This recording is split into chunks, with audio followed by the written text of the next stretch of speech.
Hello, I'm Mark Williams. I'm the editor of Bus and Coach Buyer. I'm here talking to Robert Shaw, who has just taken over the chair of the Coach Tourism Association. Good morning, Robert. Good morning, Mark. How are you? I'm okay today, thanks very much. Yeah, I mean, the sun's shining and we're getting close to May the 16th, so you know things are looking a bit more positive than they were before. I've had my vaccine, so like most people over 60, so you know, fingers crossed. Yeah, fingers crossed indeed. Of course, CTA has been quite active throughout the pandemic. Anyway, I noticed your tie-up with UK Inbound, which has generated quite a few column inches actually in the national press.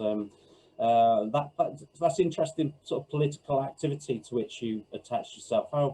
How strong is that relationship between yourselves and UK Inbound? Well, it's very strong, but I've got to say from the start, it's not political. As an organisation, we're apolitical. We don't have any political affiliations whatsoever. All we're interested in doing is getting the best deal that we can for our members, and I think it's quite important to emphasise that. But it's also quite important to let the government let people know that there are people out there that haven't been able to access the grants that have been forwarded by local authorities. I mean, our local authority here has been fantastic, and I know many of them have, and they're falling over themselves to help. But I think some areas it's been more difficult, and I just think it's great that we can add to the voice of the alliance and get that message over, really. And it was interesting to see they did get a response from Nigel Huddleston. It was pretty immediate, and he did issue sort of instructions virtually to local authorities to look closely at coach holiday companies and make sure that they can access the funding which they need. Yeah.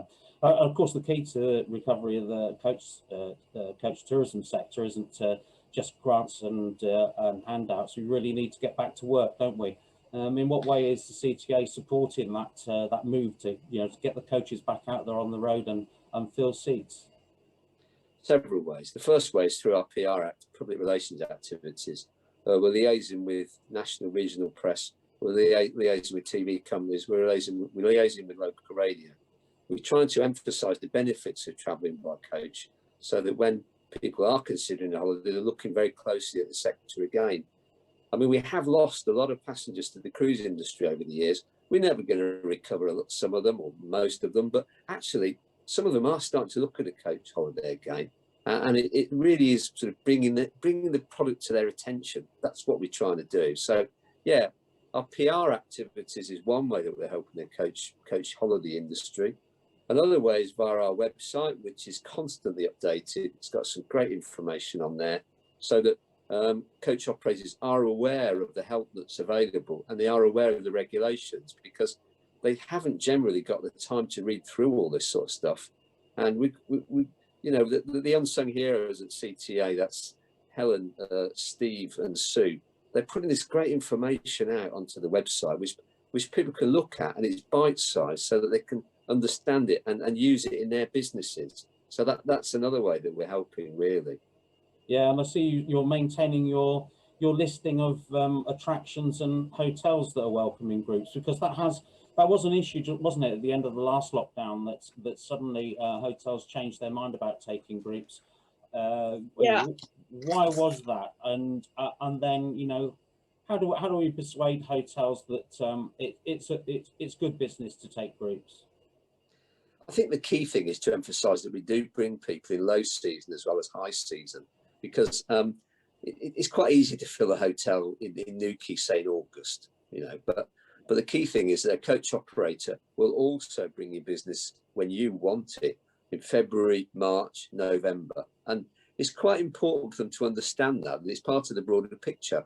They might get a high yield from selling a few nights at a weekend in August, but you've got to look at it against the 12-month cost of running a hotel and being able to fill it at other times. So I think that's something which, as an industry, we can emphasise to hotels, etc. I mean, they've also had the VAT rate reduced, which is a great help for them. And it wouldn't be nice to see them pass that on to coach holiday companies. I'm not sure that's happening in all cases. I know one thing, that if the VAT rate was increased, the increase would certainly be passed on to us. So, yeah, you know. Yeah, true, absolutely. What has been the hotel business's concern about taking groups, do you think? Well, the fact that they're travelling in a larger group, shall we say, that they can't social distance necessarily, the difficulties with tables, for example, at dinner, because they don't have the dining room facilities to seat people on tables of two, etc., etc. So there's all these sort of things that are in place. But hey, working with a coach company sometimes just sometimes easier to working with, say, 25 cars for the two couples arriving, isn't it? Because you know, you can tell the coach company in one sort of message what to do, how to do it, and rely on us to pass the information over. When you're dealing with customers in cars, that's much more difficult, in my opinion. And they're also, dare I say, able to shift some responsibility onto coach tour operators. So I'd have thought it was in their interest to work with a coach holiday company rather than work with individual passengers. Yeah, I understand that CTA has been doing a fair bit of work with hotel groups and individual hotels as well to allay their concerns and point out the benefits of group tourism. Yeah. Who's been at the forefront of that? Has it been Helen or yourself? Well, we act as a team at CTA, but primarily it's Helen who's got a lot of experience in the field and is able to communicate quite well with the hotel groups. We have had concerns come through from individual operators. We've tried to talk with suppliers about their concerns and put over the message that, you know, this is a short-term situation, God willing, and that long-term, you know, they do rely on us as much as ever. And it's just important that they work with us to resolve these short-term issues and come out of it so that we can all come out of it stronger. Yeah. For coach operators, of course, they've just gone through quite a tough period when I guess quite a lot of them now will not be in quite as good a financial position as they would have been, shall we say, a year ago, which begs the question whether the coach industry, certainly in its tourism products, needs to work hard on making sure that all of those products are profitable for themselves. There's some catching up to do here, isn't there? Yeah, look, I mean, we've got a strong product base before this, and you know, it's really a case of tweaking it and adjusting it in some way so that it meets new requirements, shall we say. But I mean, breaking down the product base that we've got into UK and European, UK is obviously going to be where the action is for the next few months because it's very difficult to travel to Europe with all the COVID testing, etc., and the sudden lockdowns that seem to be threatened. So that's going to be challenging, should we say, for the next few months. And then we've got the additional problems, potential problems of Brexit. But UK is where it's going to be. But one of the problems is finding family-friendly accommodation in the UK because most of it is full. You know, a lot of the stuff like the Park Dean, Haven, they're not really interested in the coach holiday sector because they can fill it all year round with from the websites, etc., etc. So the challenge in our industry has always been to find a family-friendly UK product. And to be frank, it's not there. So this is why you have to go abroad for that, really, because they have purpose-built accommodation, which has got families in mind and suits very much their requirements. And usually the sun's shining. So, yeah, it's difficult to compete with in the UK with family-friendly products. But on the other hand, of course, we've got our traditional market of more senior citizens who have been saving quite a lot of money, I guess, over the last year. Do you think that the pent-up demand is there for a real resurgence of coach holidays and day trips? There's no question about that. Yes, it is. And we've also got a golden opportunity here because more and more people are starting to look at coaches than in the past. There are a lot of cruise customers out there, particularly this year, that are looking for somewhere to go. And they might start thinking about a coach holiday again because it does offer fantastic value for money. And it is also one of the greenest ways to travel, which is something which CTA are trying to emphasise at the moment. Yeah. What methods do you think you will be able to use to bring that information, which of course we've known forever, and the coach industry is great at keeping making a secret of its greatest benefits, always has been. So, you know, how do you see the CTA managing to get that message across that if you want to travel green, travel by coach? Well, I think we should look at examples in Germany. I mean, German tour operators are reintroducing coach to the program because it appeals to the Greta generation. They are quite proud of the fact they've travelled somewhere on a coach. They're fully emphasising it on their Instagram accounts. They're going on Facebook. They're telling all their friends, "I've travelled on a coach because it's a green way to get there." And I think we should perhaps be, encouraging that for customers. I mean, we should also be really banging the drum in the media about our green credentials, because I just don't think we get any credit for it, really. As an industry, we've invested massively in Euro 6 coaches, etc., etc. We pay a huge amount of fuel duty in our industry, which goes towards supporting all sorts of things. I mean, I find it quite interesting that the government at the moment are looking at relaxing airport passenger tax on domestic flights.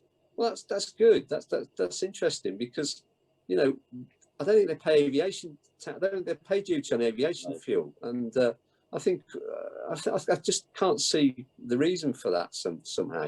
But that's a different argument. But I just think that we just don't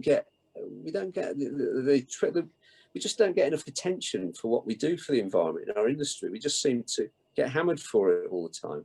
Yeah, it's true. People see big vehicles and hear big engines and assume high pollution. I love that figure that every one of your passengers is doing 200 miles to the gallon as opposed to 30 miles per gallon on a plane and 40 miles per gallon in a car. The benefits of traveling together are there, aren't they? Do offer those green credentials. Yeah. It's a nice soundbite, but you have to reduce it into simple terms. I suppose long term, one of the real problems is that each car driver's got a vote, hasn't it? And this is always that's always going to be the issue here, and you can't change that. You have to be realistic. You have to go with the circumstances that you're faced with, don't you? But I just think that the only thing we can do is continue to bang away at this message and see if it sticks. Because the more times you sling mud about, the more it sticks, doesn't it? And I think that's the important thing to do. You're not going to get instant results. You're not going to get instant understanding. You're not going to get instant bookings. But it's a long-term thing, isn't it? And the younger generation seem to be far more interested in environmental matters than the older generation. And perhaps it's a way of converting those younger people to think about travelling by coach using the green argument. Yeah, indeed. Yeah, so the more Alton Towers trips then. Yeah. We're in that stage now, as you say. So May 17th or thereabouts. The brakes are off really, off touring, and hopefully operators will be gearing up now for a bit of a surge. But we're in a competitive marketplace, just as coaches are with cars and trains and all the other things. We're in a competitive marketplace. Have you got any advice to operators to make sure that they get their share of the tourism bounce back? Yeah, I mean, do make use of social media. I think there are an awful lot of people looking at Facebook these days. That's essential. Make sure your products are up to date. Make sure your website's up to date.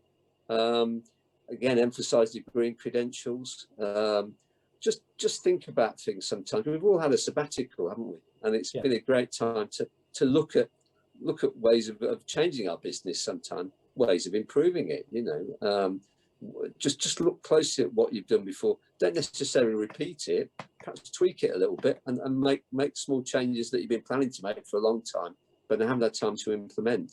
But I am convinced it's an exciting time for our business. Once God willing, if this does come to an end, I'm sure it's quite an exciting time because there's a pent-up demand and there's more and more people looking at travelling by coach again. So come on, we just got to stick together. We've got to get over the next few months and get out there again, I think. Yeah. How are your bookings looking in the Shores fleet then? How are your holiday bookings looking? Let's look at it historically because I like to break that down. If we go back to the 8th of November, the vaccine was announced. The first one I think was given here in Coventry. It was the 8th of December to Margaret Keenan. that produced a spike. There's no question about that. That produced a spike. But then, of course, the Kent strain appeared of the virus, didn't it? And that led to, again, because it's very contagious, that led again to a complete downturn in business, a lockdown in January, February. But since then, things have improved a lot. I don't think it was quite as good as some of the figures that were bandied about at one time, if you remember late January, whatever. But it has come back. The business has come back. But I think there is still a fear out there for people booking something, thinking that it'll be cancelled. And also, they're quite concerned about whether they're going to get their money back. Yeah. Well, I know at Harry Shaw's we have a policy. We refund people as soon as we can. We get it straight back to them. We're experiencing that now. And my advice to other people that coach holiday industry, if you can, please do the same, because, you know, that's the only way that we're going to restore confidence in the market, really. I'm not sure people want a credit note, etc. If you can afford to do it, give them a refund, because, you know where you are financially, and also customers are happier with that. So I think if we can emphasize that, you know, I look at other industry sectors who are successful at doing that. I mean, one company that comes to mind is Jet2 Holidays, and they're building their reputation on their customer service. And I think it'd be nice to see coach holiday companies being able to do the same, really. Absolutely, yeah. That it generates loyalty, of course. Although I'm talking to another fellow CTA member of yours, he was telling me that he'd made calls to all of his customers who booked holidays when he needed to cancel them, and a lot of them said, no, keep the deposit, we'll use it for another holiday, which is really good to hear, that you've got that kind of relationship with your customers generally. And I think that's true of a lot of coach operators who run tours, isn't it? That actually emphasises one of the key benefits of CTA, because we're a broad church of operators, some of them very big, some of them very small, but some of us, particularly our smaller members, have fantastic loyalty, and you know, they're personal friends of the people in charge of the businesses, really. So there's that side to it, but also some of our larger members, they've got a fantastic reputation, and you know, it's good to hear that sort of thing. And even, you know, we've got customers that rely on what they do. It's not just a product, it's a service, and you know, it's great to hear that sort of thing, isn't it? Yeah, it is. Coach operators are so much part of the community. Anyway, look, thanks ever so much for your time, Robert. I'd like to remind Bus and Coach Buyer readers that there will be a longer interview with Robert in a feature in the magazine in due course. So do catch that. Thanks very much for your time. As I say, I hope happier times are ahead for sure, and I certainly hope that when the CTA finally are able to get together again, that you and I can be there at the bar, having a drink, networking, talking about these issues with better haircuts, I hope, as well. Yeah, yeah, likewise.